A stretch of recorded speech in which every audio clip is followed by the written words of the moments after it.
He was driven into the wilderness to be tempted of the devil for 40 days and 40 nights. We know that Jesus Christ fasted and didn't eat, but he was tempted by the devil. And we see in Genesis 3:1 that Eve was tempted by the devil. God had put Adam and Eve in a garden called Paradise, the Garden of Eden, and he told them they could eat from every tree of the garden except one tree, the tree of the knowledge of good and evil. So he just said, of all these trees, now let's think about this, 100 trees, fruit trees, all kind of fruit, you can eat everything, but one tree over here, now I don't need you to touch it. And of all the things, the devil said, wait a minute. You need to go and eat from the tree that God told you not. So we see that the devil tempted Eve, and she eat. God said that you should not eat of the tree of good and knowledge. For the day that you eat of it, you will die. And the Bible in 1 Corinthians said, evil communication corrupt good manners. I'm here to tell you, if you hang out with wrong people, they will draw you into their mold. So the best thing to do to keep from being tempted is to hang with people who will not sin. People that are out drinking, you hang with the drinkers, eventually they're going to try to get you to drink out of the cup. People that are smoking, they're doing weed or reefer, eventually they're going to pass you the joint. So you need to stop hanging around with those people. You need to have people that are partying, that are committing fornication, you need to stop hanging around. So the Bible says in Galatians 6:7, whatsoever a man sow, can you finish that? That shall he reap.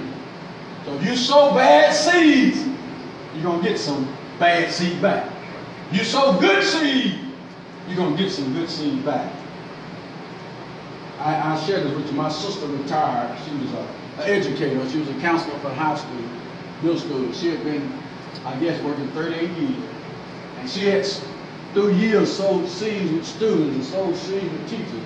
And when she had her retirement, it was just packed.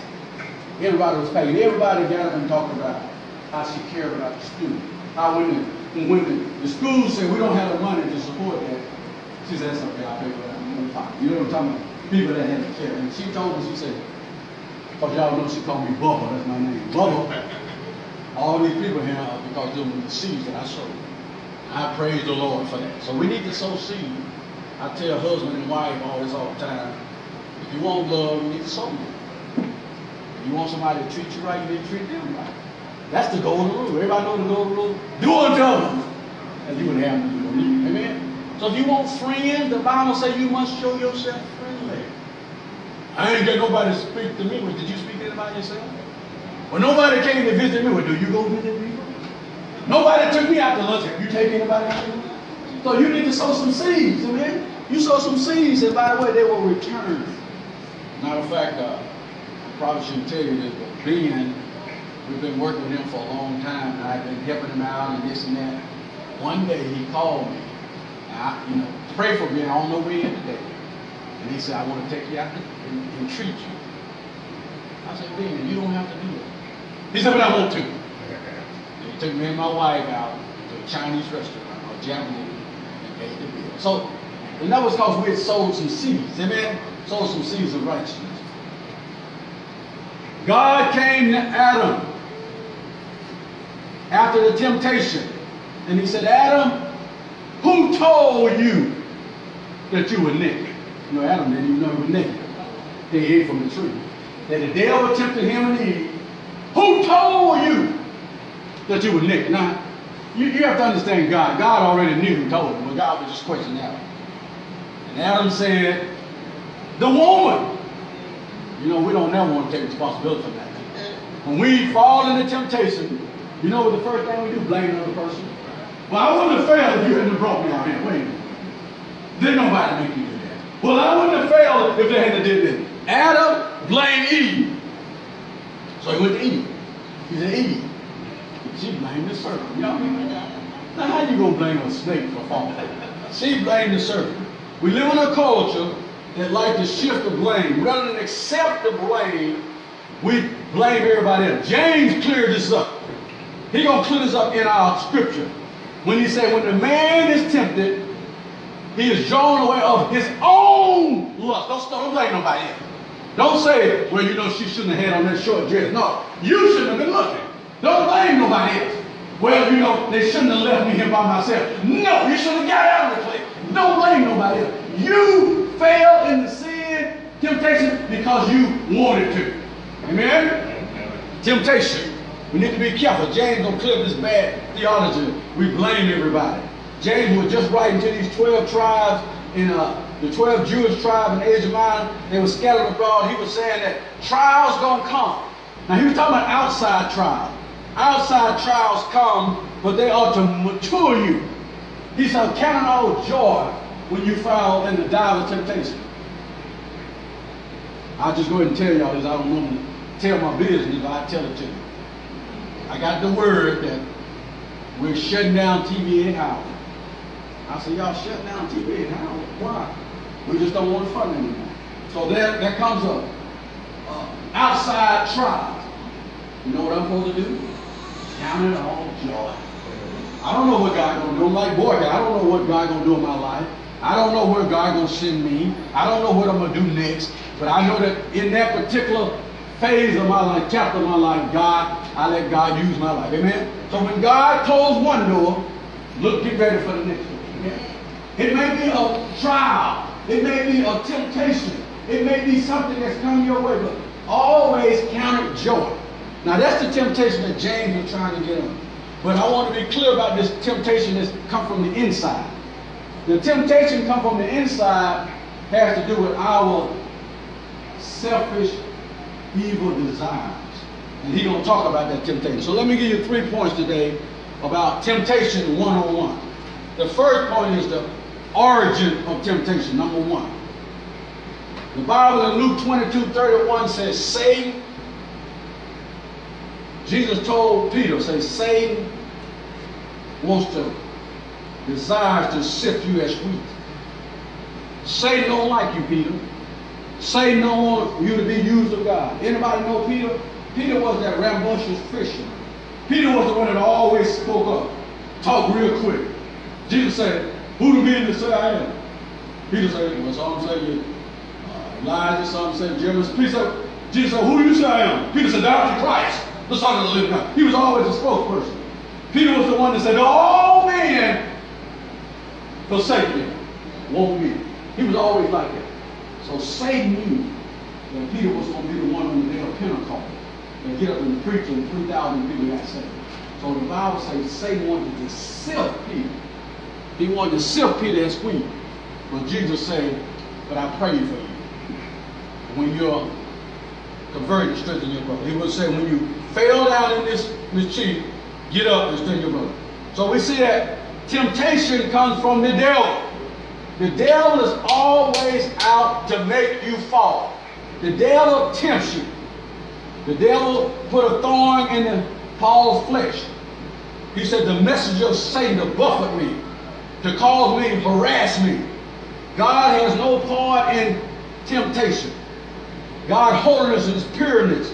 He will not bring sinful things in your thought pattern. When you have a sinful thought, it didn't come from God. When there's a temptation to do wrong, it doesn't come from God. All sin comes from the devil or it comes from the inside. God will never, ever tempt you to do wrong. Amen? You can't blame God. Just like a house. I hope most of you all got a termite contract. But when your house get eaten up by termites, you can't blame the architect. Because they had nothing to do with it. God is like, you can't blame God when something falls. Amen? James tells us exactly who is responsible. Every man, verse 14, is tempted, a man or woman, when he is drawn away of his own lust. It comes from inside. Man, you are drawn away. I have several examples, and we talked about that today in the scripture. I preached about that 2 weeks ago. Samson. I preached about his $1 million haircut. How do you think Samson failed? Samson would go down to a place. He went down to Gaza. He would see a harlot, and he would go in and have a relationship. He went down. He would see a woman. Samson was what they call a womanizer. And he would fall because of his own lust. That's how he ended up getting in trouble with Delilah. He lusted after. The Bible says Samson loved Delilah. And I don't know why he loved Delilah. Delilah was evil and crooked, but he loved. And I've heard people tell me this all the time. Say, I just don't like nobody who good. I want somebody that's, bad. I want a thug. Why do you want a thug? That's what I'm attracted to. I'm not attracted to these good boys who go home. I don't want nobody to bring me home on time. I want somebody to keep me out. Why you got to go to a thug? So it's come from inside. You need to want somebody that's going to be, and I never understood that. And I work with a bunch of girls, and I'm not here to be hard on girls, but why do you want the dude who don't care nothing about you? Why do you want the dude that treat you like a dog? Why do you want the dude that's playing on you? Got another girl. Why you want him? Well, I'm just attracted. You need to cut it loose. You need to cut it loose. I be hard on him at work. I say, look, tell that boy you ain't gonna be faithful. Unfriend him. Tell him you don't call you, don't come by, sit by you, lunch you. Tell him that you are special and you are a girl that need respect. And if he can't respect you, then go somewhere. You need to get back. Don't be tempted to fall into that. Amen? David, mighty man of God, had a beautiful wife. Then one day, he walked out on top of the roof of his palace and see a woman taking a bath. Y'all know the story. Beautiful woman. Now, it's real simple. He could have said, let's turn away. He could have said, let me go back in here and forget that I ever saw that. By the way, if something crosses your eyes, you can change it real quick. That's right. Even on the internet, a lot of times they don't have a filter, and you can accidentally, something pop up on the screen, you ain't got to let it stay. You can delete it. You can cut it out. You can shut it down. But to tell me that David said, well, who was that fine mama that I saw take a bath? Not only did he inquire, he sat and had a daughter in his room. Isn't that sad? Temptation. Now, what got me was that the girl was married. And David inquired who she was married to. And they told David, this is Uriah's wife. They told him she had a husband. And David still, because he got into sin and temptation, look, he still had sex with the woman. Whose fault was that? David fault. I know what you're saying to me. Well, I couldn't help myself. That's a lie. You can help yourself. That's a lie. Joseph helped himself. He got up out of it. You can help yourself. Don't give me that, well, it was too, no, you chose to do wrong. So we see temptation. Temptation will always come. By the way, let me just share this with you. If you never heard it before, it's in the Bible. This is a one-night affair. David had sex with Bathsheba one time and she got pregnant. Amen. Y'all listen to me? Don't think one-night affair don't work. She got pregnant and David tried to cover it up. Tried to send for a husband and let him come sleep with her so he could stay with his baby. And by the way, we got that mess going on today. I hate to preach on it, but we got girls today sleeping around and they don't know who the father of the baby is. They have to do DNA. That's from the pits of hell. You ought to be faithful and you ought to be married. Should be having sex in the first place. I wasn't meant to preach that, but that's what I Terrible. Trying to get the man to sleep with his wife so they can put it on. And by the way, I don't know whether you heard it or not. If you watch these talk shows, every now and then they have husbands don't even know that they're his child. Amen. Ain't that right? That's beautiful. That's temptation. That's sin. And James is talking about that. He's talking about that sin comes from within. Two forces, James said, that cause a man to sin. One of them is lust, and the other one is lure.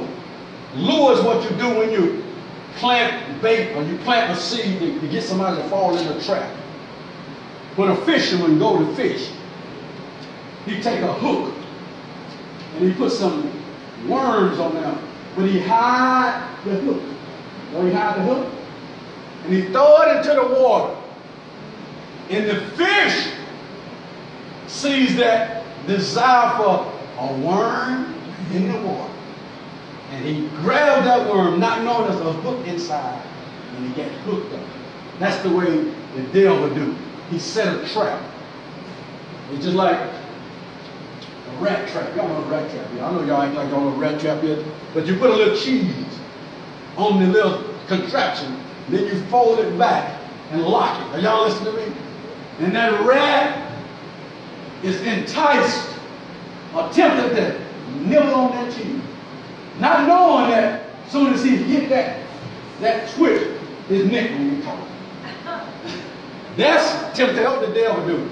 So we need to be careful with this lure. Lure and lust are two partners in crime, and the devil will use that. The origination of temptation, again, is from the enemy. Anything that tempts you to do sin is the devil. Anything that tempts you to do wrong is the flesh. God will not test you or tempt you into sin. That's point number one. Point number two is temptation is like creation, is like being pregnant. Sometimes you fall in a temptation, but you don't find out what happened until 9 months down the road. Sometimes you don't get the results right then. God told Adam, in the day that you eat this tree of knowledge of good, you're going to die. But when Adam and Eve ate, they didn't die right then. Not physically, they they died later on in life. And Adam and Eve never ate from the tree of knowledge of good and evil. They would live forever. God had gave them everlasting life. If they ever never ate from that tree, if they'd obeyed God, we wouldn't be here today. Adam and Eve would be in the Garden of Eden. They'll be living forever. There's never been a death, but death came into the world because Adam sinned and Eve sinned. Amen? Temptation is like being pregnant. He said, lust, verse 15, has conceived. It brings forth sin. This serves as a warning to all those who give in to temptation. Lust produces a baby. The baby name is sin. And then the baby dies and death comes to the world. Sin, the sin offering is death. They're quoting God's indictment for sin. He commanded Adam that you're going to die. The Bible in Numbers said, he told the 10 spies, he said, because you have brought back an evil report, your carcass will fall in the wilderness. Thou shalt surely die in the wilderness. Because they sinned, they died. In Numbers 32:23, it says, be sure your sin will what? Find you out. You know, that's why people say you need to tell the truth all the time. You know what happens when you tell a lie? Tell another lie.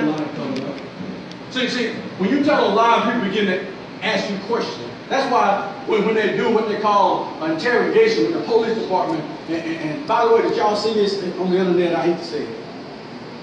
11-year-old girl get home from school. The daddy said she got shot. The daddy takes her to the hospital and she died. Then they find out that the daddy shot her. They begin to question him what happened. Then he said it was an accident, but he was scared to tell them. So usually what happens when they begin to lie and they begin to ask questions, you have to tell a bigger lie to cover that first lie.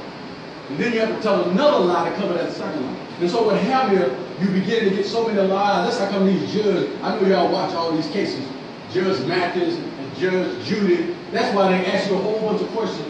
Then they come back and say, well, what about this? And you change it and what you said the first time. But when you tell a lie, you get trapped.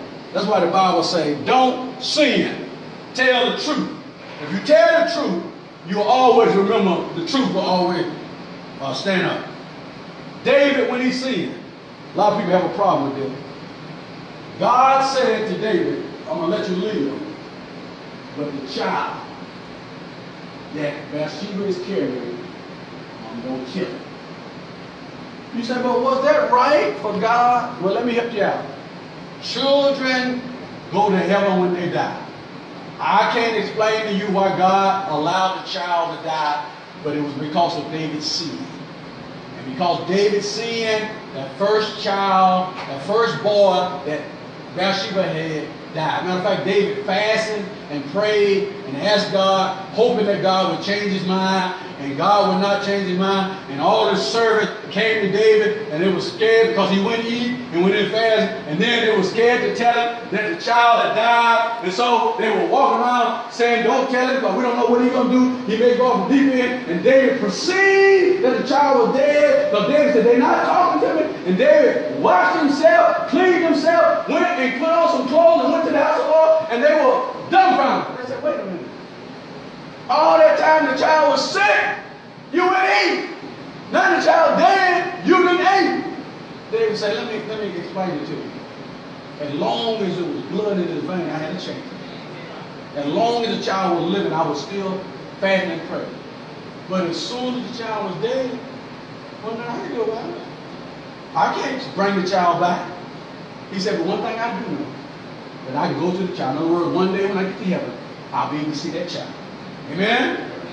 By the way, for those of you who didn't know, all women who have had stillborn, all women who have had miscarriage, all women who have had abortion, that baby's in heaven. I want you to know. And you don't get a chance to see that baby one day. Amen?